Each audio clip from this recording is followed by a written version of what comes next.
This is Dr. Mark Jennings in his teaching on the Gospel of Mark.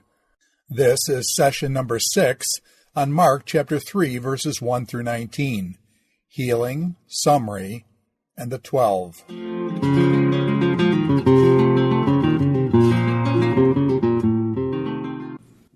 Hello, it's good to be back with you as we continue to work through the Gospel of Mark.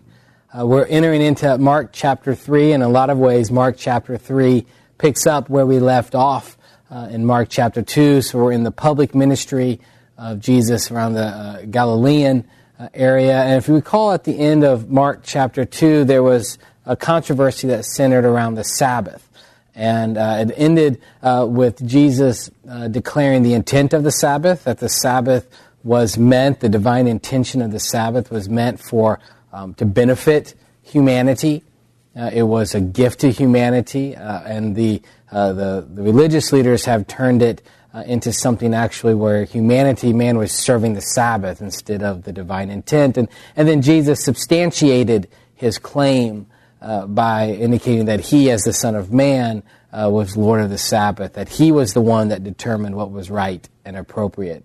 Quite a statement to make to the religious leaders whose profession, whose job and vocation was to interpret what was in keeping with the law and what was not. So it's with that idea that we step into Mark chapter 3, and we see that this Sabbath controversy hasn't gone away. So I want to look here at the first 6 verses of Mark chapter 3, verses 1 through 6. Another time he went into the synagogue, and a man with a shriveled hand was there. Some of them were looking for reason to accuse Jesus, so they watched him closely to see if he would heal him on the Sabbath. Jesus said to the man with the shriveled hand, "Stand up in front of everyone." Then Jesus asked them, "Which is lawful on the Sabbath, to do good or to do evil, to save a life or to kill?" But they remained silent. He looked around at them in anger and, deeply distressed at their stubborn hearts, said to the man, "Stretch out your hand." He stretched it out, and his hand was completely restored. Then the Pharisees went out and began to plot with the Herodians how they might kill Jesus. When we look at Mark chapter 3 here, as we start out, it's not immediately clear just who the people are that are looking for reason to accuse Jesus. We sort of jump into another scene just with this introduction of another time he went into the synagogue. But given the previous episode where it was the Pharisees who were accusing Jesus of Sabbath violation, Mark is implicitly telling us that this is the same group. And Luke, in fact, when he recounts it, he explicitly tells us that they are Pharisees and teachers.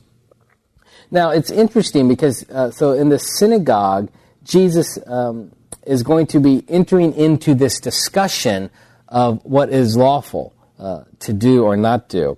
And it's related to the healing of this man with the shriveled hand. And I think it's important to understand, when we set the context, that in Second Temple Judaism, at least if we trust the Mishnah on this, that the issue of doing a medical good to preserve a life was permitted on the Sabbath. There was a lot of debate on this, but the Mishnah concludes that whenever life is in doubt, that danger overrides the Sabbath. There are other things that override the Sabbath requirement of not to work. For example, midwives could work on the Sabbath, which is good to know, that a woman who was giving birth didn't have to wait till sundown.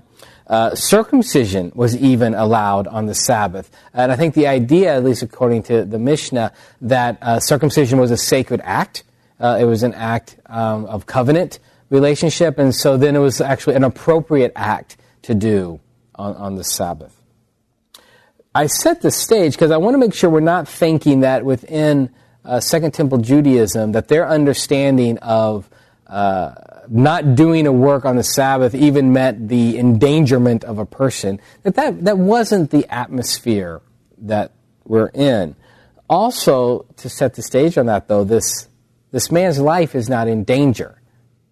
The man with the shriveled hand isn't in danger of dying on that day. in the synagogue, and we'll come back to that. There isn't the first time we've had a healing on the Sabbath. We know of two other examples of the healing on the Sabbath in the Gospel of Mark by Jesus. There was, depending on how you think of the exorcisms, there was that day in Capernaum that started out in Mark chapter 1. Remember, there was a man who, in the middle of the synagogue, who stood up and with full of an unclean spirit, and Jesus cast that demon out. Now, one could argue that that would have been an act seen as permissible on the Sabbath because he was violating the synagogue, and there would have been a protective quality to it. Of course, later that day, in Peter's mother-in-law's house, she has a fever, and Jesus heals her on the Sabbath. But that was a private event. No indication necessarily that that was known publicly and widely that had occurred. So though we as a reader of Mark know that Jesus has already healed on the Sabbath, that he feels fully comfortable in healing on the Sabbath, it's not as clear that the Pharisees knew he had done that, at least in the Gospel of Mark. What is clear is the Pharisees expect he'll probably do the miracle. I think there's an irony here that they're at in this situation, they're in this synagogue, they know there's a man with a shriveled hand there, and some of them were looking for a reason to accuse Jesus. So they've come here to the synagogue on the Sabbath with the intent of finding cause against Jesus. We've been seeing this happen throughout Mark. Why does he eat with sinners, for example? Why does he eat with the tax collectors? Why does he permit the disciples not to fast? We've been seeing these accusations. And so now they're here at the synagogue not to receive teaching. They're primarily here to see if they could entrap Jesus. And even specifically, they watched him closely to see if he would heal him on the Sabbath. So that sets a perspective for us of why the Pharisees were there. They have no care or intent. They're not hoping this man might be healed. They're actually hoping Jesus would heal the man, not for the benefit of the man, but so that they might accuse Jesus of doing a work on the Sabbath. You begin to see their skewed perspective that they're having on this. And so then Jesus asks a question. He enters into the debate, and he says to the man with the shriveled hand, "Stand up in front of everyone." The Greek there is the idea of stand up in the middle of everyone. So understand what is happening here. Jesus is purposefully choosing to make a very public event of what he is about to do. You know, he's not waiting till the service is over, inviting the man with the shriveled hand back to the house, and then healing him there. This goes to what we've been talking about throughout. Jesus makes very specific intentions on when he does what and for what reason. We saw that with the man who was paralyzed and he was lowered down in the mat. Jesus, before he did the healing, specifically said, "Your sins are forgiven." He chose to unite the healing of the paralytic man with the declaration of his power to forgive sins. Here he's choosing to do this healing on the Sabbath in the synagogue in a very public way. So he has the man stand up. And then he has him stand up, and then he links what he's about to do with his question regarding the purpose of the Sabbath. And he, in very good Second Temple Jewish debating fashion, he sets up two sides with a question. He asks, which is lawful on the Sabbath? So that language, which is lawful on the Sabbath, is putting it in the context of the debate on what is allowed on the Sabbath by law and what is not. By law meaning sort of the law of Moses and the understanding of the Scripture and the old tradition. So he sets that up. Which is lawful on the Sabbath? To do good or to do evil? Now, I find the question very interesting because it's never lawful to do evil.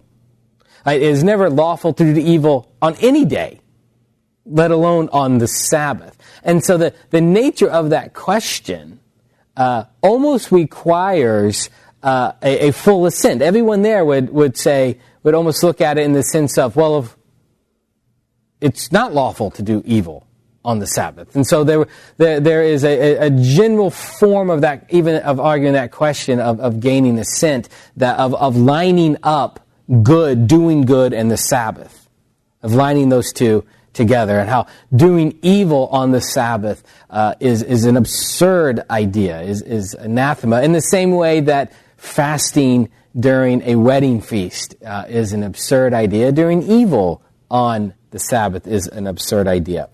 And then again, he progresses into the next question. The implication is, which is lawful on the Sabbath, to save a life or to kill? So putting now two other sort of questions, lining up good with saving a life, lining up evil with killing. And now the question of, is it lawful to save a life on the Sabbath, that was an active question, of which, as I said earlier, the Mishnah in Rabbinic Judaism seems to have settled on that, yes, it is lawful to save a life on a Sabbath. But it's never lawful to murder, right? And it's certainly never lawful to murder on the Sabbath. And so it's fascinating. So he's taking this good and evil, save a life and kill, in very stark terms, this dichotomy. And I think what is lining up here in this progression is that evil and killing are working together, good and saving a life are working together in very strong dichotomies, that there isn't a middle ground. He's setting up this this miracle that he's about to do within that dichotomy. And notice they remain silent. So asking this question, which is lawful on the Sabbath, to do good, to do evil, to save a life, or to kill, and they, those trying to test him, remain silent. That no response indicates at that point that these religious leaders know that they can't really voice anything, because to voice an opposition at that point would be to stand on the side of the dichotomy that Jesus has set up. Jesus is a master debater here. He has set up the two categories, and implicitly he set himself up as in the category of affirming life, of affirming good. And so to voice anything against Jesus would almost by default put themselves in the category of evil and murder. And so they can give no response. They stay silent instead of answering. And the fact that they do not answer indicates how far removed they are from affirming Jesus and what Jesus is doing, and from they refuse even to voice support. Yes, Jesus, you're right. It's only lawful to do good, and it's only lawful to save a life. That the fact that they refuse to say anything indicates that their true purpose is not even trying to understand or enter into a discussion of what is permitted on the Sabbath or not. That their true purpose is simply to align against Jesus. And that elicits a response from Jesus in verse 5.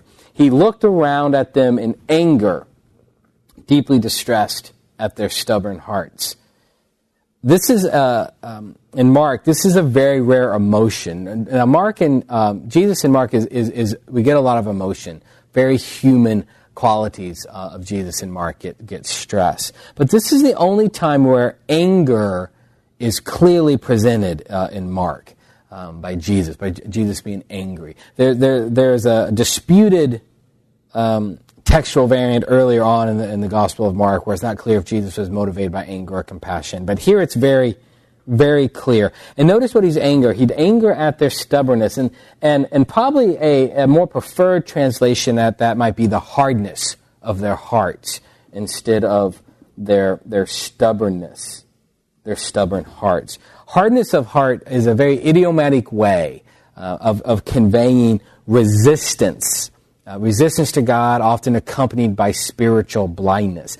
Groups that had a hardness of heart in the Old Testament were groups who had stubbornly resisted what God was doing, and the result of their stubborn resistance was a deepening of their inability to see or understand. So you had this dichotomy working. We see this with Exodus 4, Exodus 7, Exodus 8. I mean, Pharaoh, this is speaking of Pharaoh there. 2 Chronicles 36, Jeremiah 3, Jeremiah 7, and 13. Paul uses very similar phrasing himself in Romans 11 and 2 Corinthians 3. And so what Jesus, in seeing them say nothing, he becomes very angry.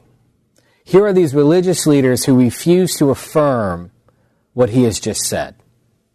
That's indicative of the hardness of their heart. Now, the hardness of the heart, this is going to play a role as we move out through the Gospel of Mark. We're going to see this come up elsewhere.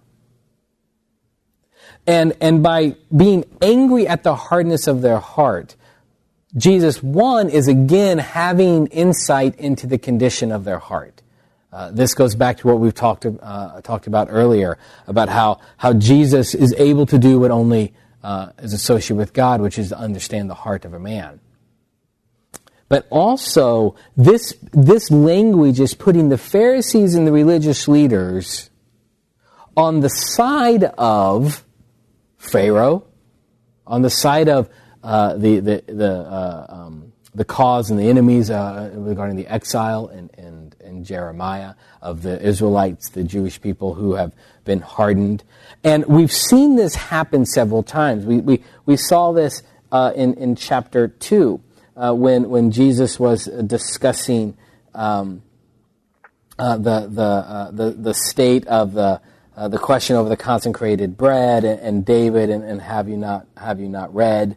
We'll see this play out through the rest of Mark, where Jesus continually puts the religious leaders and associates them with the Israelites who were disobedient, or the followers of pagan ways, those who murmured and grumbled in the wilderness throughout, that he's constantly associating the present leadership with the bad guys, if you will, from the Old Testament. And so here he's angered.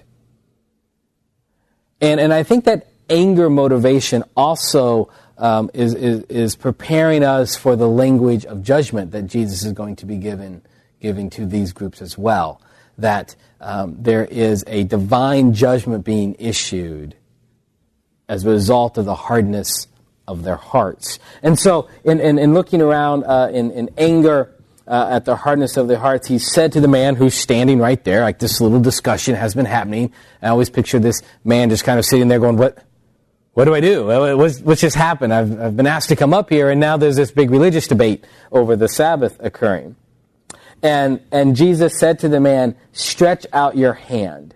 So again, this is a very public, Jesus is going to make sure everyone can clearly see what is about to happen. The healing is very public, in full view. And he stretched out his hand, and his hand was completely restored. Imagine that scene.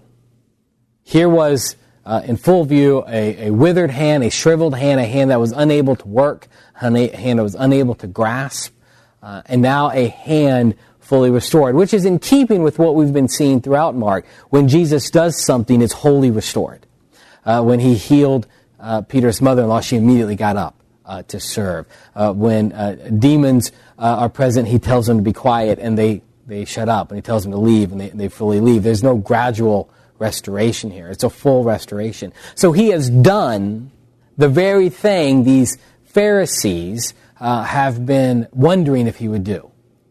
There's almost an agent provocateur effect there. He knows what they're here to trap him for, and he deliberately does it. And he has made this restoration of the hand. He has declared that is a good act.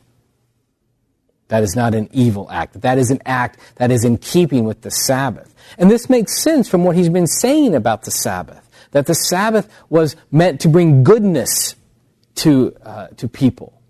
And so in restoring this man's hand, that is bringing goodness to that man, that there is a restoration. There's that, even this idea of during the Sabbath, which Hebrews picks up on, and sort of the eschatological Sabbath rest of just fully enjoying being in the presence of Jesus.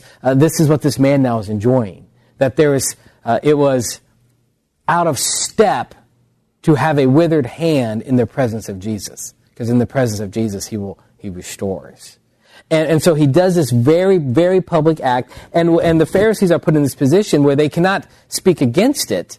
Who could speak against such a huge display of restoration occurring on the Sabbath that Jesus has said yes to, that this is in keeping with good and with keeping a life? And so then what happens next is fascinating in verse 6. Then the Pharisees went out, left the synagogue, went out, and began to plot with the Herodians how they might kill Jesus. First, the Herodians only appear twice in the New Testament, this group called the Herodians, here and then in Mark 12, where, again, they are plotting to kill Jesus. Now, the Herodians, who are these people? These would have been advocates, supporters of the Herodian dynasty, the dynasty of King Herod the Great, and then upon Herod the Great's death, his kingdom was split up. Herod Antipas and Herod Philip factor in, two sons that ruled after him factor into this area. Now, the Herodians were very pro-Roman.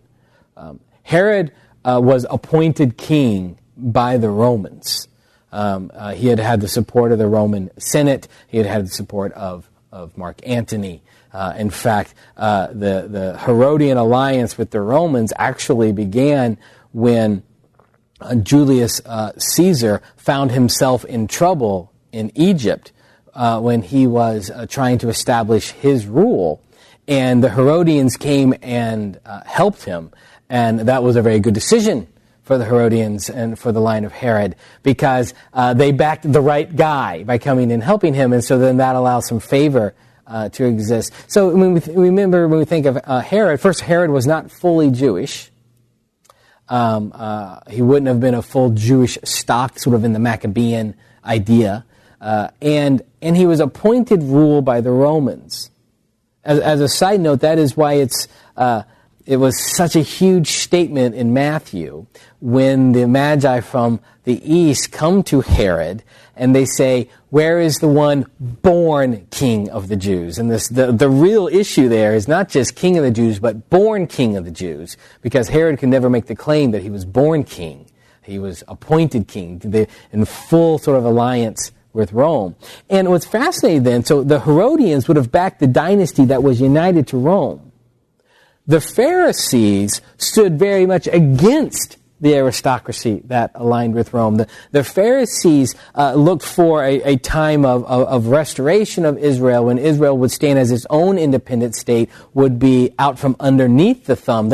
They sought the vindication of Israel, of the Jewish people. They were very much against Rome. I mean, there's a reason when we shift to Jerusalem that the Pharisees start to take a bit of a back seat in terms of some of the decisions that are made against Jesus. They're not completely absent, but they take a bit of a back seat because the Pharisees weren't in the seats of power in Jerusalem. They weren't aligned with Rome as the Herodians were, and the Sadducees and some of the other ruling class was. The Pharisees were mostly out in the countryside and in the different areas, which is why we see them often in confrontation with Jesus, because that's where they were as well. And so we get this statement, first of all, of how the Pharisees, if they were to choose between aligning with Jesus, who is healing people on the Sabbath, or aligning with their arch enemies who are in favor of a pro-Roman rule, they would rather align with the Herodians, because both the Herodians and the Pharisees saw a threat in Jesus. And the last little bit is fascinating. What do they plot to do? That they might kill Jesus. So think about this. Jesus has just said, which is lawful on the Sabbath? To save a life or to kill? On the Sabbath, what are the Herodians and the Pharisees doing? They're plotting to kill. that indicates is how far removed from understanding the intent of the Sabbath and God's plan and how Jesus is playing a role, how hardened they've become, that they will do what everyone would recognize as unlawful, which is to plot to kill, and they would do it on all days, the Sabbath.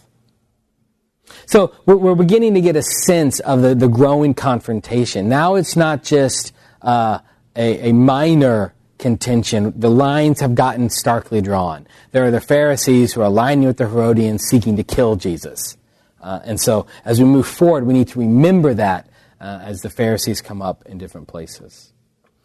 Mark 7 through 12 is an interesting sort of a summary statement. So we've kind of left these Sabbath controversies that were paired up together, and then in 7 through 12, we really get a little bit of a reminder from Mark, if you will, at what is occurring.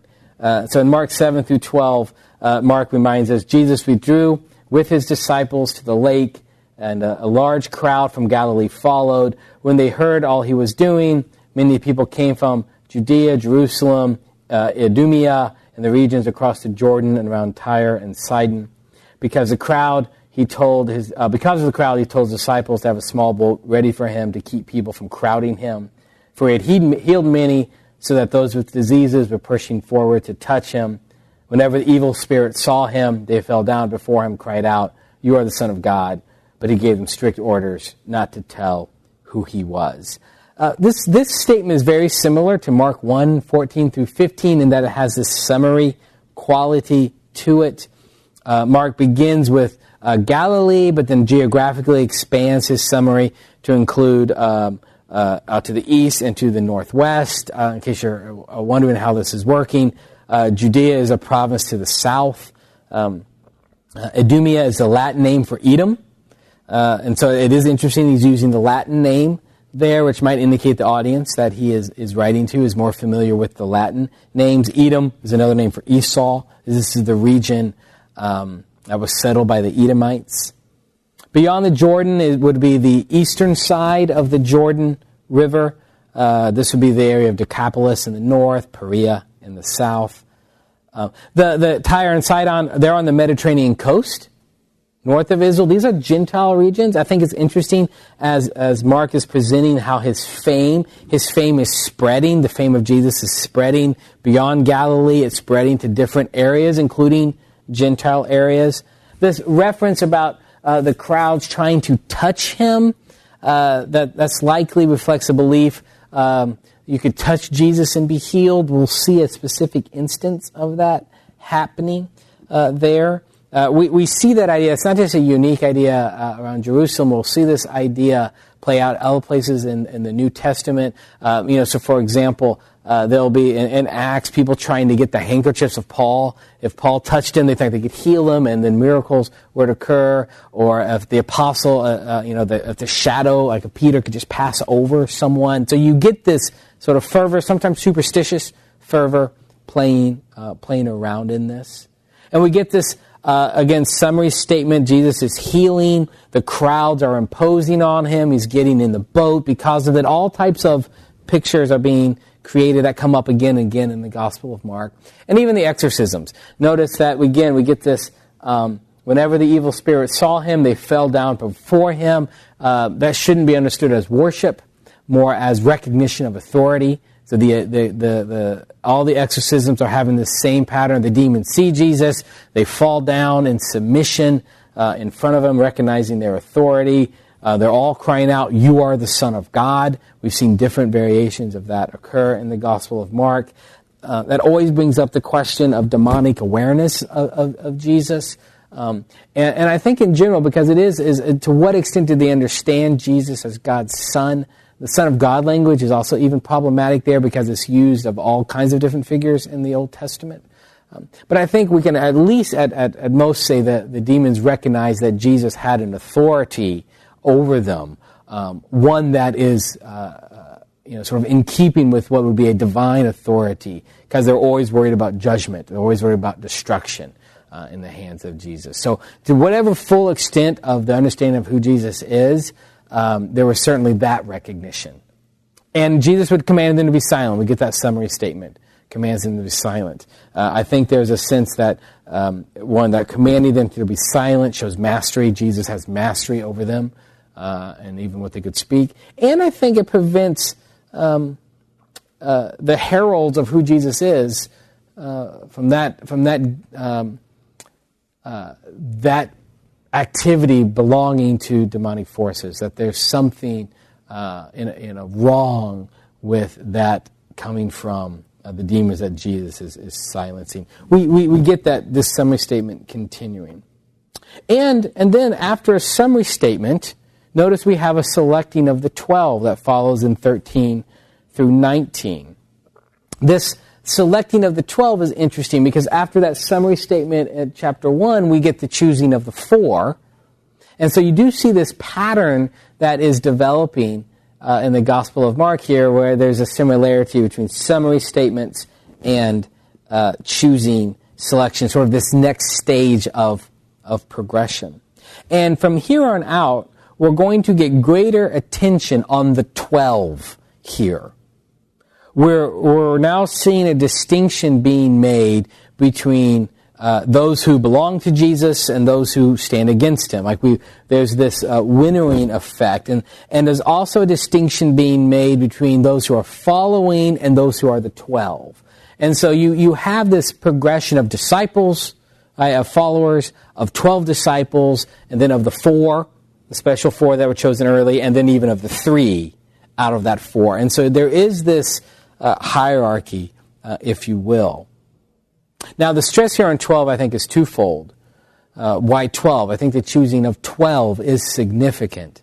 One is just the representative factor that 12 has for Israel, the 12 tribes of Israel. And here's a selecting of 12. And I think that reflects this idea of an eschatologically restored Israel, of this covenant community now being defined, Israel being defined in a way through these 12. And also you get with this selection of this 12, you get the expansion of Jesus' ministry. We're going to see the 12 do things similar to what Jesus was doing. And so there seems to be even some growth there. After this moment, the term disciples in Mark is almost used exclusively as a reference to the 12, part of the 12. So now the distinction of what is a disciple is starting to get defined. This role of 12 as representative leaders, it's implied in Mark, it's made explicit in Matthew 19 and Luke 22. But even more, think about what this means for Jesus. Jesus does not include himself as one of the 12. He has chosen the 12. This, I think, actually is a strong argument of Jesus' messianic self-awareness. And one of the things that is always debated is, to what extent did Jesus see himself as a messianic figure, or was it just the early church looked back upon Jesus and ascribed to him messianic idea? This is the idea of you hear it referred to as the messianic self-consciousness of Jesus. Well, here I think as we look at it, choosing 12 very much has this picture of Jesus standing in the position of God and sort of designating who his people are and choosing the 12 tribes and identifying the 12 tribes, of identifying the covenant people. And so I think this act of choosing 12 is a strong evidence that Jesus had an awareness of who he was and what he was doing. It's interesting when you look at what the job of these 12 is in these verses. Their first job is simply to accompany him. He chooses 12 to accompany him, to be with him. And when we see this appointing of the 12, notice in verse 14 of chapter 3, he appointed 12, designating them apostles being sort of this idea of emissary, sent ones, representatives, that they might be with him. That's their first thing. And that he might send them out to preach and to have authority to drive out demons. So notice their first job is to accompany him, but accompanying him has a reason. There's a purpose he wants them to be around him, and it's the purpose so they will be equipped to do the very things Jesus has been doing, namely preaching, proclaiming the kingdom of God, that the kingdom of God has drawn near, and notice to have the same authority, to have his authority over demons. Now, typically, we've been seeing three elements always together in this authority relationship, the triad of authority, if you will, which is teaching, casting out demons, and healing. And when we look at what Mark chapter 3 says here, that they might go out to preach, right, this would be the teaching authority, and to have authority to drive out demons. There's no reference to healing here, and so the question is, should we make a big deal of that? I don't think so. Because when we get to Mark 6, we're going to see that the disciples were also healing. So, and in the same way, when you think about at the end of chapter 1 and that day in Capernaum, when Jesus talks about that he must go out and teach, for that is why he has come, the very next verse talks about also him doing miracles and casting out demons. And so I think by even giving the two, the third seems to be somewhat assumed, at least when we get to Mark 6, it's made explicit. Other interesting notes, I think, on the list, I won't spend as much time on this, but these are the 12 he appointed. Simon, to whom he gave the name Peter. Simon is listed first. He's always listed first in the listings. That indicates what is recognized that Simon really was the leader of the 12. He often was their representative. So when Simon says something, he was also known as Peter. The naming there is even like Cephas and Petros, both of them sort of meaning rock. That when Peter speaks, it has the idea of he's not alone in what he is saying, but he speaks for the whole. That he has this leadership aspect to it. But what's interesting is Mark breaks up the brothers. There are the 12 he appointed: Simon, to whom he gave the name Peter; James, son of Zebedee, and his brother John. And then notice in 18, and he calls them sons of thunder, Andrew. Now, what's interesting is we know Andrew is Peter's brother. What would have been common would be to do Simon and his brother Andrew, James and his brother John, right? Was not to break up the brothers. Yet Mark breaks them up. They were called together. Simon and Andrew are called at the same time. James and John are called at the same time. So why does Mark put Andrew fourth instead of second in the brother pairs? And I think the answer to that is when what we've already been talking about, and what we'll see is that while there was this group of four, there was a special group of three.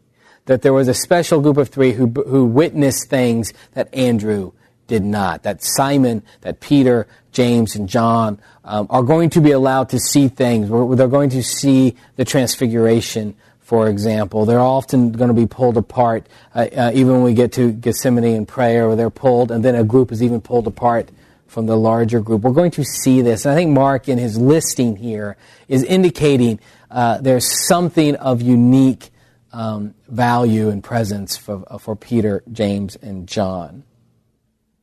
You know, in case you're wondering about these four, we've talked about Peter a little bit. This reference to James and John as the sons of thunder probably is a way of referring to not their father, but to their character. When you use the language "the son of something," whatever that something was a way of indicating something about you. Or something about that person. So to call them sons of thunder most likely means that maybe they had a bit of a temper, that they had an aggressive, violent streak, perhaps a loud streak, something associated with that. I find it fascinating when we think of James and John. In Acts, James is the first apostle killed. He's the first apostle martyred. John will be the one who ends up living out the longest, writing, I believe, the Gospel of John, the Johannine epistles, and Revelation. I just find it fascinating, the dichotomy of those two, between the one that's first martyred and the one that lasts. Andrew, we don't get much about Andrew. We know from the other Gospels he was a follower of John the Baptist. It was Andrew who brought Simon to see Jesus, which I think is fantastic. The last, of course, on this list is and Judas Iscariot, who betrayed him. The betrayer is listed as one of the 12. And this speaks, I believe, to the historicity of the Gospels, because if one was creating a special 12 that the hero chosen, you'd be unlikely to create a story where the hero, Jesus, chooses poorly. But Jesus here is in full control of the 12, and among that 12 is the one who will be known as the betrayer, which we will get to. There's always been a lot of debate of what does Iscariot mean. Most likely, it's a way of indicating where he's from. Kerioth. Other people say it means some sort of assassin group or zealot group. Probably it means the region that he's from, Kerioth, which is a place from Judea, which means that puts him as the only disciple from Judea. So there's a geographical separation at that point. So here we have this beginning of this description of inside group and outside group in chapter 3. We have the clear enemies have been aligned with the Pharisees and the Herodians. Jesus has separated for himself a group of 12, which I believe is constituting this move towards Israel. And this is setting the stage for what it's going to become a discussion about who is Jesus' family, who is not, who does Jesus consider belongs to him, in the midst of a discussion of the Pharisees' blasphemy of the Holy Spirit and the power of exorcism. We'll get to that next time. Thank you.